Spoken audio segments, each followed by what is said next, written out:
Touring talkies ரசிகர்களுக்கு வணக்கம். இந்த வார சாட் வித் சித்ரா நிகழ்ச்சியில் நம்மோடு ஆர்கே செல்வமணி இணைஞ்சிருக்கார்.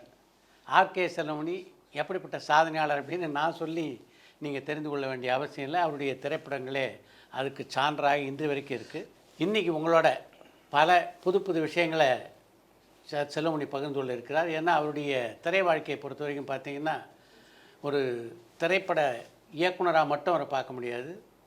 திரைப்பட தயாரிப்பாளர், இன்றைக்கி பெப்சினுடைய தலைவராக இருக்கார். 24 தொழிற்சங்கங்களுடைய தலைவராக இருக்கிறது அப்படின்றது அவ்வளோ எளிதான விஷயம் இல்லை. அதுலேயும் பல அனுபவங்கள் அவருக்கு உண்டு. இந்த அனுபவங்கள் எல்லாவற்றையும் நம்மோட பகிர்ந்து கொள்ள இருக்கிறார். வணக்கம் செல்வமணி சார். வணக்கம். நீங்கள் என்கிட்ட ஒரு முறை சொல்லும்போது உங்களுக்கு ரொம்ப பிடித்தமான கதாநாயகன் ஜேம்ஸ் பாண்ட் ஜெய்சங்கர் தான் சொன்னீங்க.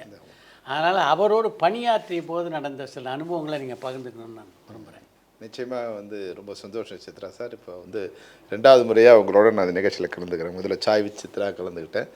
உண்மையாக சொல்ல போனீங்கன்னா, நான் கேப்டன் பிரபாகரன் பண்ணும்போது எனக்கு எவ்வளோ ஒரு ரிசப்ஷன் இருந்ததோ, வரவேற்பு இருந்ததோ, அவ்வளோ பெரிய வரவேற்பு உங்கள் அந்த ஷோவை பார்த்துட்டு எனக்கு உலகம் முழுக்க நிறைய பேர் ஃபோன் பண்ணாங்க. அதாவது இவ்வளோ கஷ்டமாக இருக்குமா உங்கள் கேரக்டர், இது மாதிரியா, நீங்கள் எவ்வளோ கஷ்டப்பட்டு படம் பண்ணிங்கன்னா, சினிமா நான் ரொம்ப ஈஸின்னு நினச்சேன் அப்படிங்கிற மாதிரி அது நிறைய என்ட்ரி நான் கொடுத்துருக்கேன். அப்போ அவங்களோட கொடுக்கும்போது எப்படின்னா, அது ஒரு இயல்பாக இருக்குது. அது வந்தாங்க, ஒரு பத்திரிகையாளர் சந்திச்சாங்க. ஆனால் நம்ம சந்திச்சது ஒரு இயல்பாகவோ ஒரு நண்பர்களோ இல்லை மனம் விட்டு பேசும்போது அது உண்மைக்கு மிகப்பெரிய வேல்யூ இருக்குன்னு அதை நான் அதை தெரிஞ்சுக்கிட்டேன். இப்போ 2வது முறையாக அவங்களை சந்திக்கிறேன். ரொம்ப சந்தோஷம்.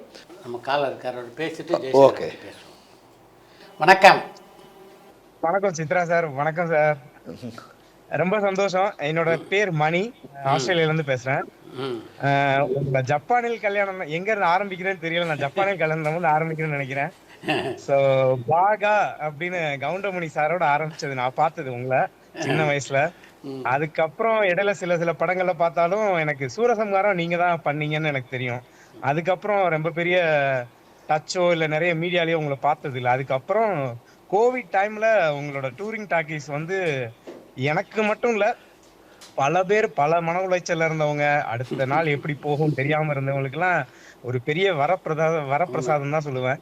சோ அந்த அளவுக்கு மென்டல் ஸ்ட்ரெஸ்ல இருந்தவங்க எல்லாரையுமே ஒரு நார்மலா இயல்பா பேசுறதுன்னு இல்லாம ஒரு இன்டர்வியூல எப்படி கேள்வி கேட்கணும், எந்த இடத்துல நம்ம அமைதியா இருக்கணும், எந்த இடத்துல பாஸ் விடணும், அந்த அளவுக்கு ரொம்ப துல்லியமா உங்களோட இன்டர்வியூ அவ்வளவு பேருக்கு ஒரு படிப்பினையா இருக்கும்னு நினைக்கிறேன். சோ நிறைய பேர் புதுசா ஆரம்பிக்கிறவங்க எல்லாரும் உங்களை பார்த்து எவ்வளவோ விஷயம் கத்துக்கலாம். டைம் மேனேஜ்மெண்டா இருக்கட்டும், இந்த ஏஜ்ல இவ்வளவு பேர் கமிட்டடா இவ்வளவு வேலை பார்த்து, இது போக பப்ளிக் நிறைய இது நீங்க அரேஞ்ச் பண்றீங்க, நிறைய இதெல்லாம் பார்த்திருக்கேன். ரொம்ப சந்தோஷமா இருக்கு சார் உங்களோட பேசுறதுல.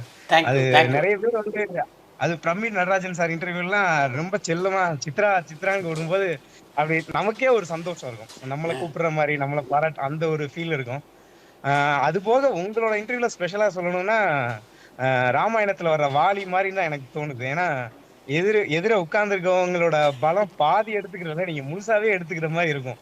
அவங்க எல்லாத்தையும் உங்கள்கிட்ட, ஏன்னா உங்களுக்கு அவ்வளவு விஷயம் தெரியும். நீங்க எந்த இடத்துலயுமே ஆமா அதுதானே அப்படின்னுவீங்க. அவங்க மறந்துடுவாங்க ஒருத்தர் பேரை. 20-30 வருஷத்துக்கு முன்னாடி நடந்திருக்கும். ரொம்ப கேஷுவலா நீங்க இதெல்லாம் நீங்க ப்ரிப்பேர் பண்ணிட்டு வந்தா கூட சொல்ல முடியாது. அந்த அளவுக்கு உங்க memory capacity really hats off to your memory capacity. Thank you. வணக்கம் சார், செல்வமணி சார். வணக்கம் மணி. வணக்கம். எப்படி இருக்கீங்க? நல்லா இருக்கீங்களா? நல்லா இருக்கு. எங்க ஆஸ்திரேலியா எந்த பார்ட் இருக்கீங்க? பெர்த்ல இருக்கேன் sir, western Australia, Perth. Okay, very good. Okay Mani. உங்களோட சாரோட இன்டர்வியூல தான் உங்களோட இதை பார்த்தேன். அதுக்கு முன்னாடி ஒரு சில இன்டர்வியூ தான் பார்த்திருக்கேன். அதாவது ஒரு தன்னம்பிக்கை, விடாமுயற்சி எல்லாம் பார்த்த உடனே அப்படி ஒட்டிக்கிற மாதிரி இருந்தது அந்த ஒரு இன்டர்வியூ. சும்மா பேருக்காக சொல்லல, நிஜமாவே அந்த அளவுக்கு. ஏன்னா ஒரு டைரக்டர், ஒரு ஹீரோ, அவரை நம்ம நம்பி போய் படம் எடுக்கிறவங்க போது அவ்வளவு ப்ரெஷர்ல ஒரு சீனே எடுக்க முடியாத அளவுக்கு வந்துடும்னா இதை டிராப் பண்ணிட்டு போயிடலான்னு தான் அந்த இடத்துல தோணும் ஒருத்தர். அவ்வளவு ஃபைட் பண்ணி ப்ரூவ் பண்ணுன்றதெல்லாம் இட்ஸ் அ பிக் டாஸ்க் அந்த இடத்துல. Really hats off to you sir. இதுக்கப்புறம் இப்ப சார் சொன்ன மாதிரி இவ்வளவு பேரை இவ்வளவு டீம், இவ்வளவு பேரை அசோசியேஷன்லாம் மேனேஜ் பண்றதெல்லாம் it's not a simple task. So really hats off to you sir. Thank you Mani. Thank you. ஆனா நீங்க கேப்டன் பிரபாகரனுக்கு அப்புறம் நீங்க ரஜினி கமலா மாதிரி வச்சு படம் எடுப்பீங்கல்ல, நாங்க ரொம்ப ஆவலா எதிர்பார்த்தோம். தெரியல அது என்ன நடந்தது, என்ன அது நீங்க ஏதாவது சொன்னீங்கன்னா கொஞ்சம் இதா இருக்கும். ரஜினி சாரோட படம் பண்ணக்கூடிய வாய்ப்பு இருந்தது. ஆனால் பை மிஸ்டேக் அது கொஞ்சம் அது மிஸ் ஆயிடுச்சு. ஆக்சுவலாக 2வது கேப்டன் பிரபாகரனுக்கு அப்புறம் எல்லாமே என்னோட படம் பண்ணணும்னு விருப்பப்பட்டாங்க. ஆனால் நான் வந்து ரொம்ப தீர்மானமாக வந்து ஒரு லவ் சப்ஜெக்ட் எடுக்கணும்னு ரொம்ப முடிவு பண்ணேன். ஏன்னா வந்து அதுக்கு முன்னாடி வந்த டைரக்டர்ஸ் கொஞ்சம் பேர் என்னென்னா ஸ்டாரோட படம் பண்ணிட்டு இருக்கும்போது அப்புறம் கொஞ்ச நாள் அவங்க காணாமல் போயிடுறாங்க. அப்போ வந்து நான் அந்த டைரக்டருக்கு ஒரு வேல்யூ இல்லாமல் போயிடுது. அப்போ வந்து நான் முடிவு பண்ணது என்னென்னா, எனக்கு முன்னாடி வந்த டைரக்டர்ஸ் நிறைய பேர் நீங்கள் பார்த்தீங்கன்னா, நான் ஏறக்குறைய படம் பண்ணி இப்போ 15 வருஷம் ஆகிடுச்சு. இன்றைக்கி கூட வந்து 30 வருஷம் கழிச்சு கூட என்னை நினைவுபடுத்துகிறாங்கன்னா, அது எனக்குன்னு நான் ஒரு வேல்யூ க்ரியேட் பண்ணணும், எனக்குன்னு ஒரு ட்ரெண்டை செட் பண்ணணும். எப்படி பாலச்சந்தரோ பாரதி ராஜாவோ அது மாதிரி ஒரு ட்ரெண்டை செட் பண்ணணும்னு நினச்சி தான் நான் வந்து செம்பருத்தி படம் நியூ ஃபேஸ் இன்ட்ரடியூஸ் பண்ணணும். அப்போ அந்த வெற்றியில் எனக்கும் ஒரு பங்கு இருக்குது. அப்போ நானும் ஒரு கிரியேட்ரு அப்படிங்கிற ஒரு இது வந்துடும். இப்போ பார்த்தீங்கன்னா இப்போ நிறைய படங்கள் வந்தது, நிறைய ஹீரோஸ் வச்சு தான் இப்போ பண்ணுறாங்க. அந்த டைரக்டர் யாருன்னு தெரியாமல் போயிடுச்சு. அப்போது அது வேணாங்கிறதால தான் நான் பண்ணேன். அதுக்கப்புறம் நான் தனியாக ஒரு ப்ரொடியூசராக டெவலப் ஆகிட்டேன், டைரக்டர் ஆகிட்டேன். அப்போ சில டேர்ம்ஸ் அண்ட் கண்டிஷன்ஸ் ஒத்து வராது. இப்போ வந்து ஹீரோஸ் வந்து அவங்களா சில கற்பனை வச்சுப்பாங்க. ஐயோ இவன் இப்படி கொஞ்சம் அதுக்குள்ளே நம்மளை பற்றியான ஒரு ப்ராபகண்டா கிளம்பிடும் இல்லையா? ஐயோ ரொம்ப ஸ்ட்ரிக்ட்டு, இவன் ரொம்ப இதுவாக திட்டுவான், ரொம்ப இதுவாக இருப்பான், நமக்கு கம்ஃபர்டபுளாக இருக்க மாட்டான் அப்படிங்கிற பயம் அவங்களுக்கும். எனக்கும் என்னென்னா வந்து ஒரு தடவை நான் அந்த 2 படம் பெரிய ஆர்டிஸ்டோட பண்ணேன். சின்ன சின்ன மிஸ் அண்டர்ஸ்டாண்டிங்கு, அந்த படமே ஃப்ளாப்பு. அப்போ எனக்கு என்னென்னா அந்த இப்போ எனக்கு வந்து விஜயகாந்த் சார் வந்து ஒரு நியூ ஃபேஸ் மாதிரி. என்ன எவ்வளோ சண்டை வந்திருக்கு, ஆனால் எல்லாத்தையும் நான் வந்து கரெக்ட் பண்ணி அவரோட என்னால் தொடர்ந்து பயணிக்க முடிஞ்சுது. ஆனால் மற்ற படங்கள் பண்ணுவோம் சின்ன சின்ன பிரச்சனை வந்தால் கூட என்னோடய ஜெல்லாக முடியல. அப்போ நான் முடிவு பண்ணிட்டேன், ஒரு பெரிய ஹீரோன்னா நான் படம் பண்ணும்போது ஒன்று அவங்களோட சரண்டர் ஆகிடணும், இல்லைன்னா நம்ம படம் பண்ணக்கூடாது அப்படின்னு நான் வந்து ஒரு முடிவு பண்ணிட்டேன். அதனால் நானே வந்து பெரிய ஹீரோஸோட படம் பண்ணுறதுக்கு நான் அந்த முயற்சியை நான் எடுக்காம விட்டேன். அதுதான் காரணம். சரி. சித்ரா சார் ஹேர் ஸ்டைல் சூப்பரா இருக்கு சார். இப்படியே மெயின்டைன் பண்ணுங்க சார். தேங்க்யூ. சந்திப்போம். Thank you sir. Thank you. Jaishankar sir அவர் வந்து சார் ஆக்சுவலாக நான் அவருக்கு சொல்லியிருக்கேன். அவங்க வந்து என்னென்னா எப்போவுமே நான் வந்து ஒரு திரும்புக்கூடல்னு வந்து எங்களோட கிராமம். அங்கேருந்து வந்து ஒரு 5 கிலோமீட்டர் வாலாஜாபாத்னு ஒரு ஊர். அதில் ஒரு டென்ட் தேட்டரு, ஒரு நார்மல் தேட்டர் இருக்கும். அதில் வந்து எப்போவுமே பி கிரேட் சி கிரேட் படங்கள் தான் வரும். அது கூட 2-3 வருஷம் கழிச்சு தான் வரும். அப்போ இந்த படங்கள்லாம் கொஞ்சம் சீக்கிரம் வந்துடும். இப்போ வந்து ஜெய்சங்கர் சார், ஜெமினி சார் படம்லாம் கொஞ்சம் சீக்கிரம் வந்துடும். அதில் நான் ஒருத்தர் முதல்ல பார்க்கும்போது ஜெய்சங்கரை பார்க்குறேன். அது நான் எனக்கு அதுக்கு முன்னாடி இங்கிலீஷ் படமும் பார்த்ததில்லை, ஜேம்ஸ் பாண்ட் படமும் பார்த்ததில்லை. ஆனால் அவர் வந்து ஏதோ ஒரு வகையில் எனக்கு வந்து ஒரு அப்பீல் ஆகிட்டார். அப்புறம் எங்கள் ஊருக்கு ஒரு ஷூட்டிங் வந்தார். ஷூட்டிங் வரும்போது என்னென்னா ரொம்ப அன்பாக இருப்பார். அவர் வந்து அந்த க்ரௌடில் கூட அதுக்கு முன்னாடி எங்கள் ஊர் வந்து பாலாற்றங்கரையில் இருக்குது.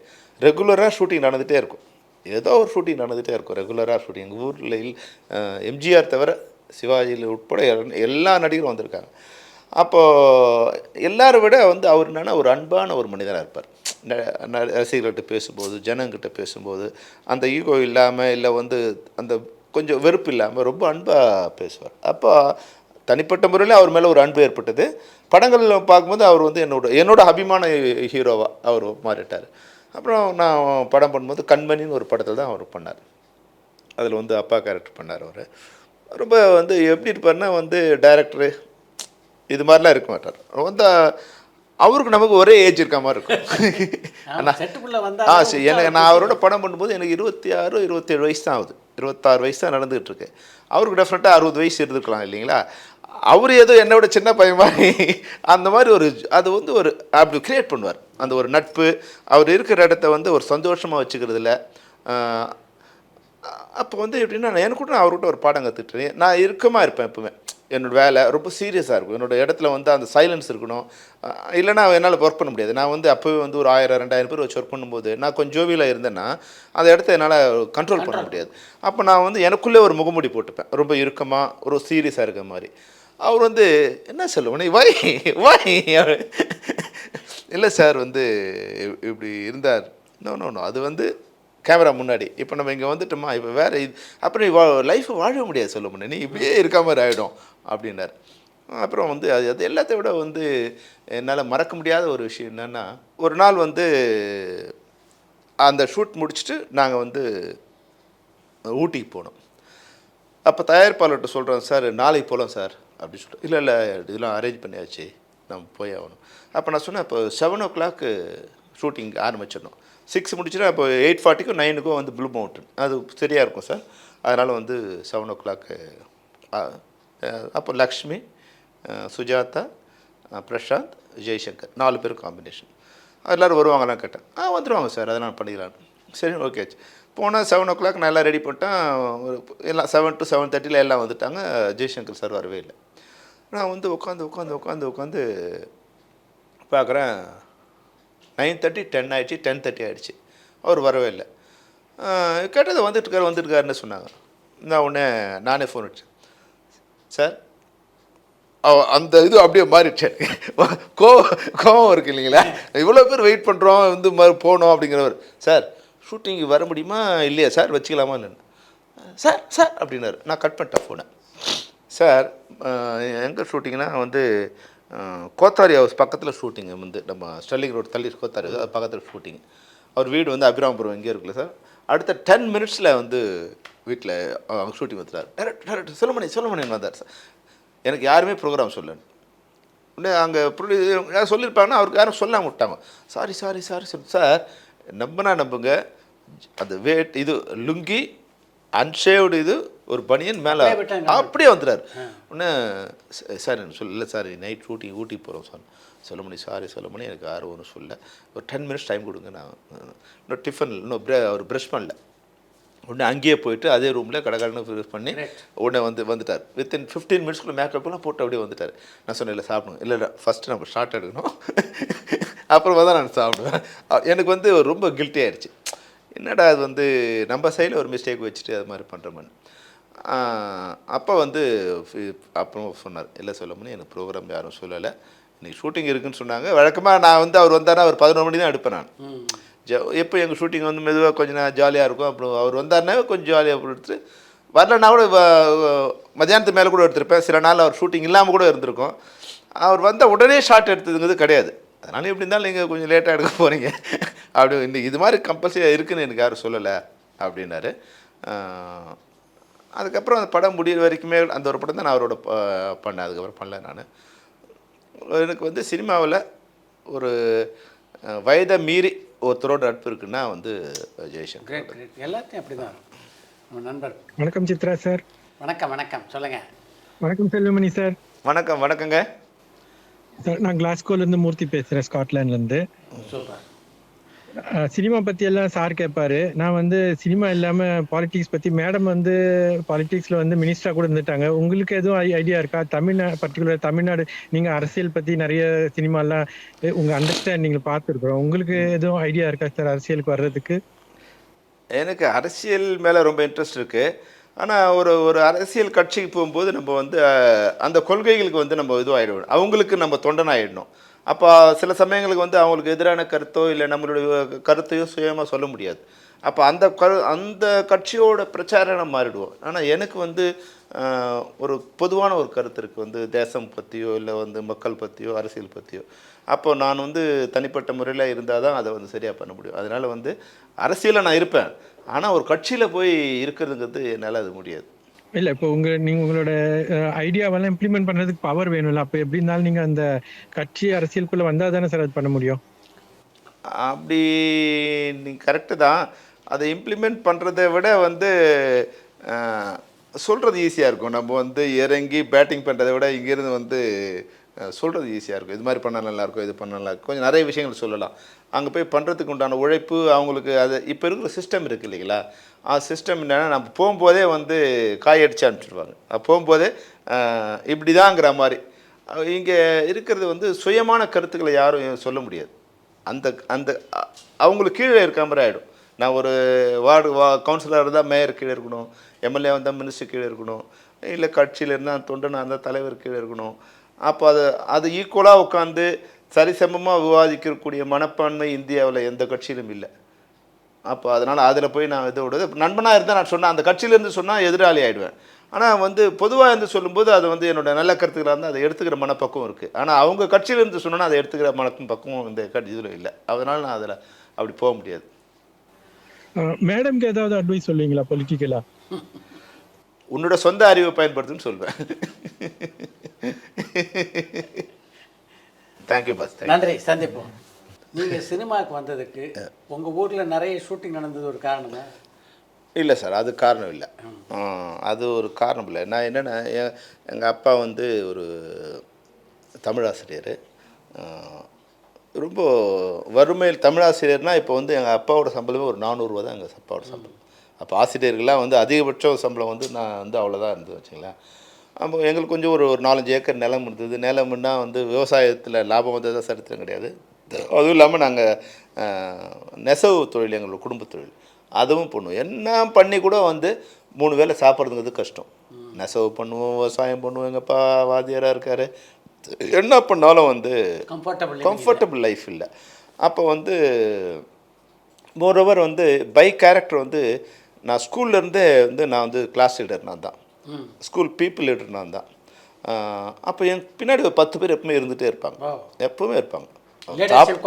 அப்போ எப்போ நான் வந்து ஏதோ ஒன்று பண்ணிகிட்டே இருப்பேன். நான் பொய் சொல்ல, நான் தான் வந்து ஆல்வேஸ் ஃபஸ்ட் ரேங்க் நான் தான். 6th ஸ்டாண்டர்ட்லேருந்து நான் தான் ஃபஸ்ட் ரேங்க். அப்போ வந்து பிஎஸ்சி முடித்த உடனே நான் வந்து ஈவன் எனக்கு வந்து எக்ஸாம் யூபிஎஸ்சி இந்த கிளரிக்கல் போஸ்ட் எக்ஸாம் எழுதி அது கூட எனக்கு போஸ்டிங்கில் கூட வந்துடுச்சு. பட் நான் எங்கள் அப்பாட்ட சொன்னேன், எப்போ என்னால் வந்து ஒரு பெட்டி கடை வச்சாவது நான் வந்து ஓனராக இருப்பேனே தவிர கலெக்டராக வந்தால் கூட நான் வந்து போய் வேலை செய்ய மாட்டேன், அதை என்னால் முடியாது அப்படிங்க. இப்போ நான் சொன்னேன் இல்லையா, என்னால் எப்படி வந்து ஒரு இதில் கட்சியில் போய் ஒருத்தர் இருக்க முடியும், அது மாதிரி அப்போ எனக்குள்ள கேரக்டர் என்ன இதுவாக இருக்கும் அப்படிங்கிறது கொஞ்சம் இருந்தது. பேசிக்கலாக அரசியல் ஃபேமிலி. எங்கள் அப்பா வந்து தமிழாசிரியர் இருக்கிறதால வந்து டிஎம்கே தான் எங்களுடைய இதுவாக இருக்கும். அப்போ ரெகுலராக வந்து கட்சின்னு இது வர்றது. அப்போ வந்து அண்ணாதுரை, கலைஞர், கருணாநிதி எல்லாமே எங்கள் வீட்டுக்கு வந்திருக்காங்க, அவங்களோட பார்த்துருக்கோம். அதுதான் எனக்கு ரொம்ப என்னை ஈர்த்தது வந்து அதுதான். அப்போது அப்படி வரும்போது கொஞ்சம் நான் இங்கே காலேஜ் வந்து சேரும்போது கொஞ்சம் அந்த அரசியல் மூமெண்ட்டில் கொஞ்சம் ஜாயின் ஆனேன்.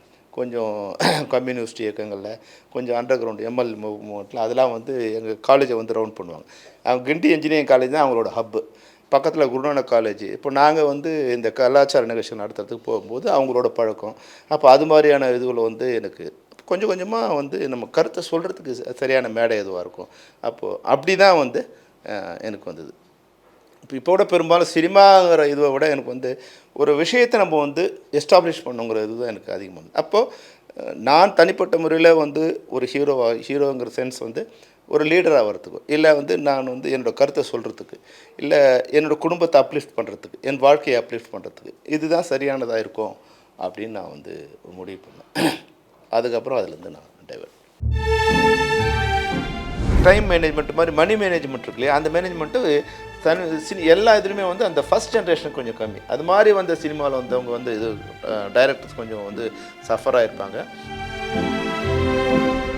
எங்ககிட்ட வந்து 3500 பேர் டைரக்டர்ஸ் மெம்பர்ஸாக இருக்காங்க. அதில் டைரக்டர் ஆனவங்க வந்து வெறும் 400 பேர் தான். அசிஸ்டன்ட் டைரக்டருக்கு உண்டான சம்பளங்கிறது அந்த வாழ்க்கையை தள்ளுறதுக்கே போதுமானதாக இருக்காது. இங்கே சென்னையில் வாடகை கொடுத்து சாப்பாடு போட்டு இங்கேயும் எங்களுக்கு வேறு வழி கிடையாது. எனக்கு தெரிஞ்ச நான் ஒரு 4 பேர் வச்சுருப்பேன். சித்ரா சார் ஒரு 2 பேர் செல்லுமணி, இப்போ இது மாதிரி வரவங்களை ஏதாவது வந்து நீ வச்சுக்குவார். அந்த ப்ரொடியூசர் 2 பேர் சொல்லுவாங்க, ஹீரோ 2 பேர், இது மாதிரி அப்படியே டம்ப் ஆகிடுவாங்க. அந்த கதைக்கும் ஆட்டோ சங்கரோட கதைக்கும் புலன் விசாரணைக்கும் எந்த ஆனால் பார்க்கும்போது இது ஆட்டோ சங்கர் கதைங்கிற மாதிரி அதை வந்து பிளண்ட் பண்ணேன்.